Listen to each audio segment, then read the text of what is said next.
Kome kike so a fadar nan, faɗa kawai dai an baki. Talakawan da ke fadar nan, an yi su ne don su gaishe ki.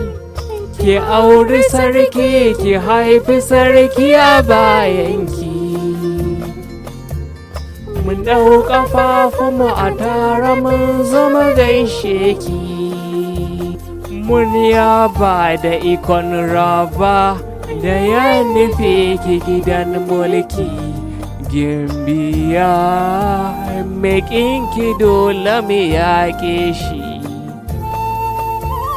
Kome kike so a duniyar nan, ni zan tsaya kiki same shi. Allah ne ya so ki auri sarki gidan mulki. Ki haifi sarki, ki goyi sarki a bayanki. Sarauniya duba fadar nan, an ƙawata ta da zinari. Kome kike so ciki akwai abubuwa ne na alkhairi. Muna ta addu'a Allah ya ƙaro alkhairi.